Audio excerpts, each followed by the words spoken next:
Ahlan wa sahlan mpenzi mtazamaji, karibu tena sana katika Maluda the Football Maniac. Niite Maluda mwenyewe nikiwa chini ya mitambo nikiwa na mwenzangu hapa. Yes, kama Simon. Yes, leo tumepatana leo kwa nafasi nyingine ambayo Mwenyezi Mungu ametuweza kutunemesha. Weekend ambayo tunajaribu kuangalia vile mechi ambazo zimeweza kupigwa. Na kabla tuangazie mechi kadha nitakuwa kwanza nasomea watazamaji wetu ambao wanatazama katika Maluda the Football Maniac. Nitakuwa nawasomea tu ratiba ya zile mechi ambazo zilicheza hapo jana katika ligi kuu ya nchini Uingereza. Nikianza na mechi ya kwanza ambayo iliratibiwa mwendo wa saa 9:30, mechi ambayo ilikuwa mwana Newcastle akimwalika mwana Chelsea, mechi ambayo ilisha sare ya mabao mawili.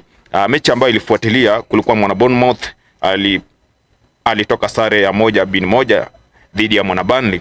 Brighton 0, Sunderland 0, Manchester City 3, West Ham 0, Haaland akitia nyavu mara pili.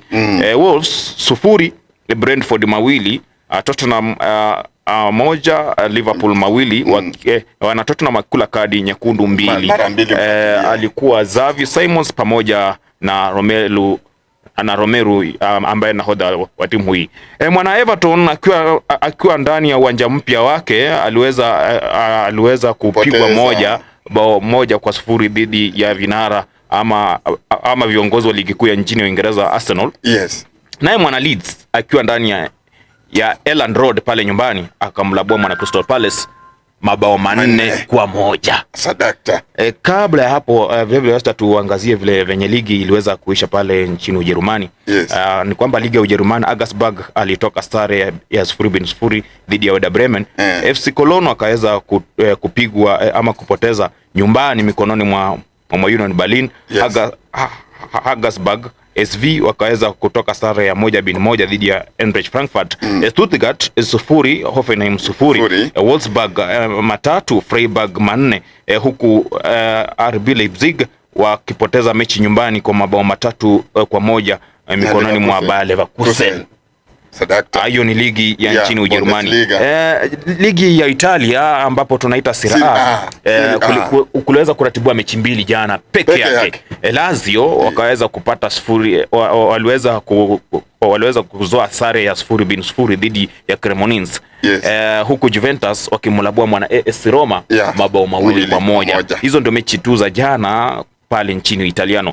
Katika ligi ya Hispania ama ite La Liga, kwamba Real Oviedo waliweza kutoa sare ya 0-0 dhidi ya Celta Vigo. Levante 1, Real Sociedad 1, Osasuna 3, Alaves 0, huku Real Madrid wakimlabua mwana Sevilla mabao 2-0, huku mwite Bellingham akifunga bao la uongozi na vile Kylian Mbappe akipiga penalti kwa bao la pili. Tutarejea mwenzangu, tutarejea pale katika ligi kuu ya Uingereza ambapo vile tutaangazia ambapo Arsenal wako pale katika ligi kileleni mwa ligi ya Uingereza. Yes. Na pointi 39. Manchester City wako wa pili na pointi 37. Yes. Aston Villa wako wa tatu, wako katika nafasi ya tatu na pointi 33. Chelsea na kusuasua kwao wako katika nafasi ya 4 na pointi 29. Vile Liverpool baada ya ushindi wa jana wako katika nafasi ya 5 kwa alama 29. Sunderland nafasi ya 6 kwa alama 27. Manchester United kabla ya mechi ya hapo kesho wamekalia katika nafasi ya 7 kwa alama 26. Crystal Palace baada ya kupoteza mechi jana kwenye mikononi ya mwana Leeds wako katika nafasi ya 8 wakiwa na alama 26. 9 na 10 ni kwamba Brighton na Everton wako na nafasi wako na alama 24. Nitakuwa na kusomea wa mwisho 3 ni kwamba Wolves wamekalia katika nafasi ya 20 na alama 2 tangia mechi zianze. Burnley wako katika nafasi ya 19 kwa alama 11, huku West Ham wakimaliza 18 bora kwenye wakiwa na alama 13. Mwenzangu Simon. Yes. Nataka turejee leo tuweze kuangalia mechi ambazo zilikuwa za jana, tuweze kujua ni vipi mechi za jana zimeweza kucheza na kwa nini baadhi ya timu tunaona zinazidi kubobea na kuweza kufanya vizuri, na bado vile tunaona baadhi ya timu bado zinasuasua, bado ziko juu, hani hazieleweki vizuri. Haswa tukiangalia mechi ya Chelsea. Mechi ya Chelsea iliweza kuishia sare ya mabao mawili. Kuna kijana hapa Newcastle mwite Walter Med, kwanza aliweza kufunga mabao mawili dakika 4 na dakika 20. Yes. Kabla ya Chelsea kuweza kukomboa ama kusawazisha yale mabao. Kwanza hiyo mechi ya Newcastle kwa muda mfupi tu, unasema vipi kuhusu hiyo mechi? Karibu sana katika mtandao ama katika tahariri ya mwana Maluda Football Maniac. Tumerudi tena kwa muda mrefu ambao tulikuwa likizo kidogo hapa na pale. Naam. Lakini tumerudi tena tuwe na nyinyi pamoja. Na tuserereke. Kama vile kawaida. Asante. Ndio. Katika game ya jana ama dimba ama ngome jana kati ya mwana Newcastle na mwana Chelsea, na tumaya kwamba mwisho wa mimi kukua na hapa nilikwambia mwana Newcastle kuna wakati saa zingine ama muda fulani kwa game yao ni tamu. Naam. Lakini kuzoa pointe ama alama 3 inakuanga nadra sana. Kweli. Lakini jana nimeona wakaongoza vizuri, kapiga mwana Chelsea first half 2-0. Naam. Lakini wakati mwana Chelsea alirudi pia na kutamani pointi pale. Na wakazoa pointi moja. Ambapo ni kongole kwa mwana Chelsea. Ingawa game yao haikuwa tamu, lakini kongole kwa mwana Chelsea ya kujitoa mahali pale na kuchukua alama moja. Nikirudi kwa mwana Newcastle kidogo, wako na game nzuri, lakini shida yao ni hawataki alama 3 muhimu. Kama wangekuwa na hamu na tamaa ya alama 3 muhimu jana, naam, wangechukua hizo alama. Kidogo ukisema Newcastle hawana tamaa, jana pale huenda uliweza kutazama mechi hii hadi mwisho. Yes. Najua uliweza kuifuatilia. Nilifuatilia. Ni nini haswa ambacho kiliweza kufanyika upande wa Chelsea ndio hii timu ya Newcastle waweze kupata bao mbili?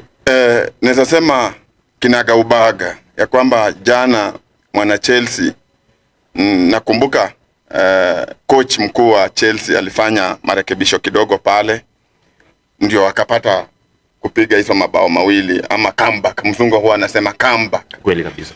Ndio akapata hiyo alama moja. Alitoa Palma. Hiyo nadhani ilisaidia sababu Palma pale walikuwa wamemzoea ama wamemjua. Na wakati alitoa Palma, game ilikuja ikabadilika. Wakati akimtoa Palma kwamba waliweza kupata bao ya kwanza, yes, waliweza kusawazisha bao ya kwanza kupitia kwa mikono ya James Riskap, yes, ambaye ni nahodha wa timu hii, yes, dakika 49. Yes. Na bao la pili liweza kusawazishwa vile vile na Joao Pedro, yes, inaitwa 1-9 ya kutoka kwa Roberto Sanchez ambaye ni mlinda lango wa Chelsea. Yes. Na akaweza kufunga, ndio baadaye wakaweza kufanya nafikiri mabadiliko ya Palma na akamuingiza Anto Santos pale. Nafikiri waliweza kufanya substitute, waliweza kuifanya mbili tatu, ndio waliweza kuzifanya pale. Na sijui unaongeleaje, utasemaje kuhusu Newcastle baada ya kukosa kushikilia uongozi wa mabao 2-0? Naweza sema upande wangu kama mimi mwana Anfield, naweza sema upande wa Newcastle kidogo kuna upetepetefu wa kutolinda kila ambao wametafuta. Naam. Sababu moja ninasema hivyo, kama ingekuwa timu kama saa hii vile tunaongea hivi, kama mwana Arsenal atangulia kukupiga bao 2, naam, pale kurejesha ni kazi. Yeah, lakini ilikuwa rahisi mwana Chelsea kurudisha. Kumaanisha wakishapata hizi bao 2 ama wakishapata uongozi, naam, kunahitajika ulinzi mkubwa wa ule uongozi. Naam, nakubaliana na wewe ambapo hiyo mechi iliweza kukamilika kwa mabao mawili kwa mawili. Yes. Mechi ambayo iliweza kukamilika hapo jana mwendo wa saa 11 pale na dakika 20 pale. Yes. Mechi ya pili ambayo iliweza kupigwa, tutazungumzia mechi zote mwenzangu. Tutazungumzia tu mechi zile kadhaa. Manchester City waliweza kujitia ugani mwendo wa saa 12. Yes. Dhidi ya wana West Ham. Na wakaweza kumlabua mwana West Ham mabao 3-0. Mwite Twiga. Erling Haaland. Nzuri. Mimi upande wangu England ama ligi kuu ya Uingereza. Ndio. Kuna mzungu usema striker. Kweli. Kuna hitajikanga watu kama Haaland. Sababu yenye naweza sema hivyo, ule ni jamaa hitajika katika ile timu, na sio hiyo timu peke yake. Ukiwa mkufunzi na upate striker kama ule, naam, ni rahisi sana uzoe alama 3 ama uchukue ligi kuu ya Uingereza. Yes. Juu pale akuhitajiki mtu kukaa pale na mpira ama kusuasua pale na mpira. Kweli. Pata mpira kama striker na upate bao. Hapo unaweza saidia timu kufanya mambo yake. Nitakuuliza maswali, nitakuuliza swali kidogo upande wa timu ya City. Yes. Manake City tukikumbuka vizuri, City hawakuanza msimu wao vizuri vile. Lakini wamefika mahali City wamekuwa ni kama wameanza kutambaa kwa magoti. Mimi ninaweza sema hivyo ndio vizuri ukiwa mkufunzi mzuri. Wakati ligi inaanza, unapigwa gemu ya kwanza, unapigwa gemu ya pili, gemu ya tatu unatoka sare. Sasa hapo ndio mkufunzi mzuri anafaa anajirudia mapema. Anaanza kurekebisha marekebisho one by one. Na hivyo ndio mimi nimeona kwa timu mingi, aswa kama mtu kama Sir Alex Ferguson enzi zake. Naam. Nakumbuka vizuri Alex alikuwa anapoteza gemu moja, ya pili, ya tatu hatapoteza. Sababu gani? Anajirudia kwa haraka, alafu anafanya marekebisho. Baada ya marekebisho anaanza kusoa alama 3 kwa urahisi. Kwa sababu ndio nikwambia hivyo mwenzangu, City yes. Wana mechi 10 ambazo wameweza kucheza, wamepoteza kwa hizo mechi 10 wameweza kupoteza mechi 2. Na mechi ambayo walipoteza ya mwisho walipigwa na mwana Leverkusen ndani ya Champions League. Na mechi ya mwisho kwenye ligi kuu ya Uingereza ambayo imecheza jana, ambayo tunaongelea hivi sasa, waliweza kupoteza mechi ya mabao 2-1 mikononi mwa Newcastle ndani ya St James Park. Yes. Hiyo ndio mechi ya mwisho zaidi. Sasa naweza kusema mwenzangu kidogo, naweza sema Guardiola ako katika msururu mzuri, na Guardiola upande wangu naona amejirudia haraka na ameona mahali makosa yapo na ameifanya marekebisho. Na kidogo naweza sema huu msururu wenye Guardiola amesimama ni rahisi tena achukue ligi. Juu makosa ameyarekebisha na wale vijana amewanoa na amewaambia hapa na hapa tunapofanya hivi tuko sawa. Wakati hii timu, turudi upande soko kidogo, wakati Man City waliweza kununua kijana Reinders. Yes. Ilimuona kama kijana bure zaidi kutoka AC Milan. Yes. Lakini muona kijana Reinders sasa hivi karibu kila mabao za Haaland, ukimwangalia mara mingi yeye ndio hupiga assist. Na ameweza kuchangia baadhi ya wachezaji wa City ambao wako katika ile hadhi bora.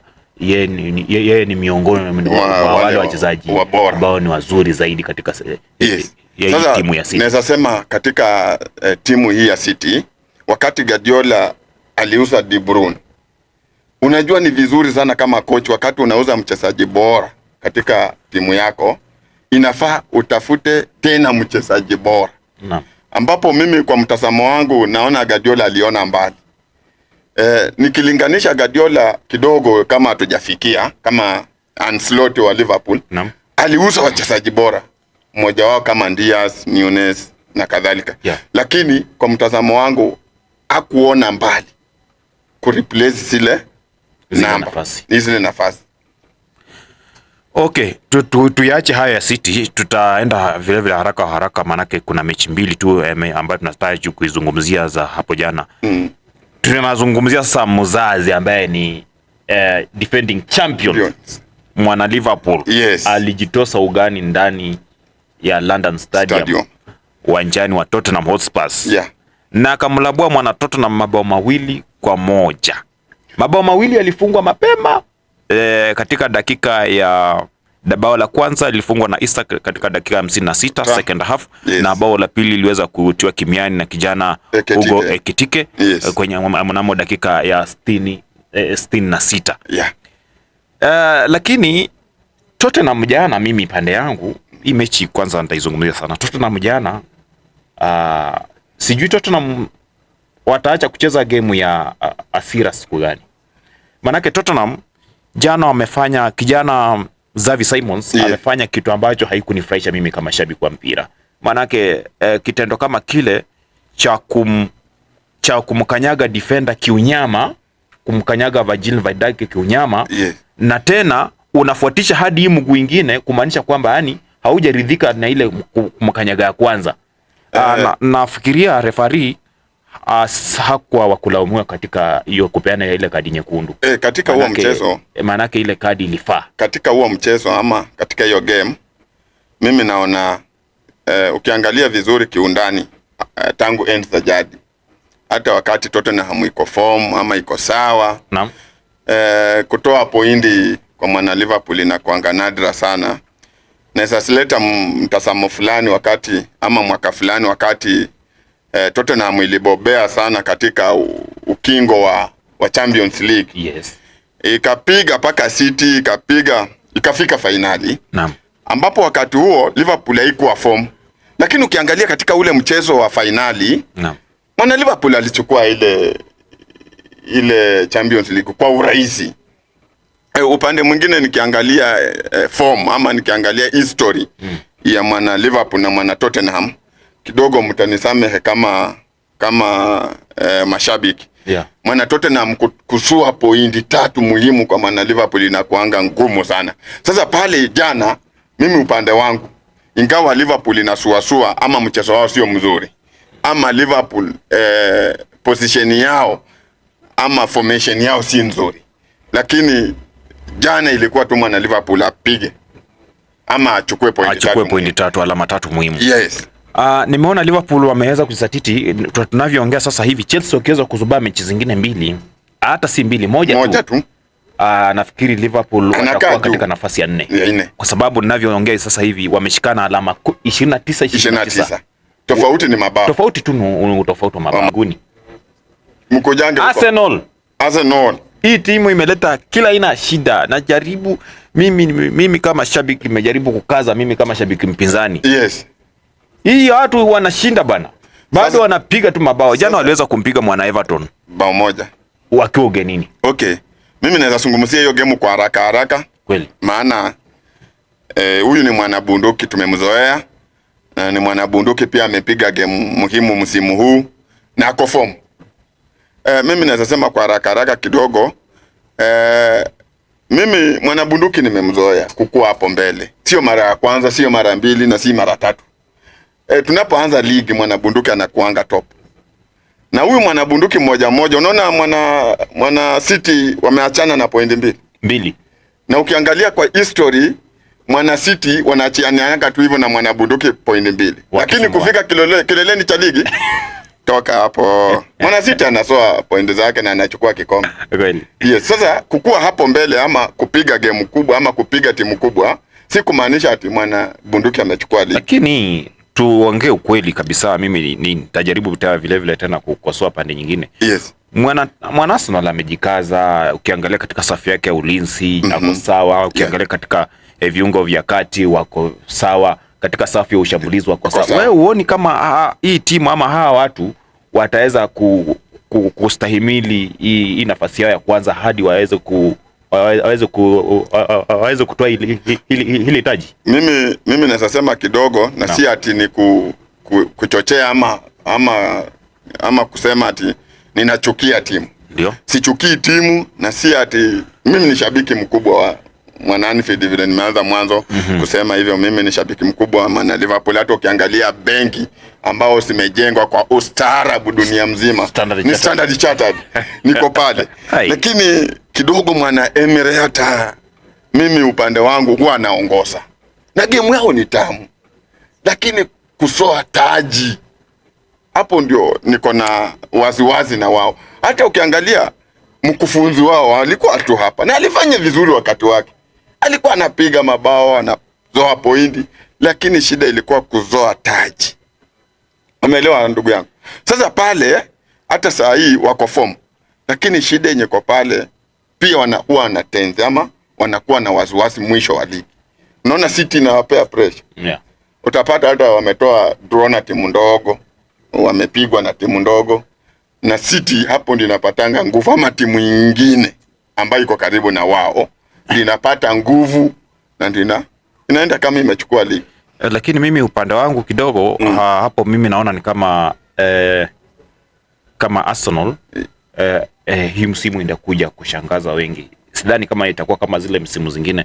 Angalau nikiangalia upande mwingine kweli mimi kama mpinzani wa Arsenal sitaki wabebe, lakini tukirudi katika upande wa mpira ukweli ni kwamba hii timu itakuja kutushangaza. Manake mimi najaribu kutofautiana na wewe kidogo ukisema kwamba watakuwa kama zile misimu zingine. Yes. Manake jinsi ambavyo hawa vijana wanacheza, manake saa hizi ukiangalia tu ukiangalia katika safu ya ulinzi, kuna kijana Gabriel Magalhaes hayuko. Kuna wakati Saliba amekuwa nje. Lakini hii timu bado wanaweza kushinda. Wako na Mchina anaitwa Hikapi Marakapi bwana, yuko pale amesimama pale. Twisti Musquera aliwekwa pale akasimama Twisti. Akina Ricardo Calafiori wako pale wamesimama Twisti. Yani hawa vijana hawatingiki. Ukiona Merino akikuja anaonyesha pale impact ya kuletwa kama sub. Trossard akianzishwa anaonyesha pale impact kwamba ameanzishwa, so ni player. Yani kila mchezaji anajaribu kuprovia Teta we are Arsenal and we are the players of Arsenal. Unajua kidogo my brother ama ndugu yangu, acha niseme kwa lugha ambayo inaeleweka. Yeah. Tangu enzi za jadi, wakati hata wa Arsene Wenger, tumezoea Arsenal ni timu ya biashara. Wale vijana wanatafuta namba na wale vijana wanatafuta wanunuliwe.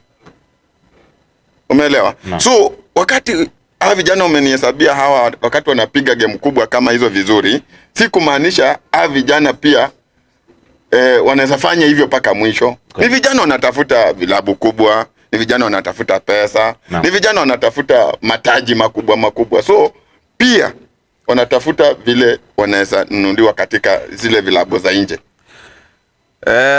Kwa kweli umejaribu kutoa hisia zako, ni sawa, lakini tukirejea wakati tutakuwa tunarejea hapa wakati mwingine, yes. Ama katika hiyo raundi nyingine pia kudadisi hii mambo ya mechi zetu, yes. Nitakwambia kitu kuhusu Arsenal ambacho nataka kukitazamia mechi ambayo wanataka kucheza next. Sijui kwamba ile mechi ijayo watakuwa napiga na nani, nitakuwa nakujuza hapo awali, lakini kabla hapo mpenzi mtazamaji, ni kwamba tunakukumbusha kwamba ukitaka kutafuta Maluda the Football Maniac unaweza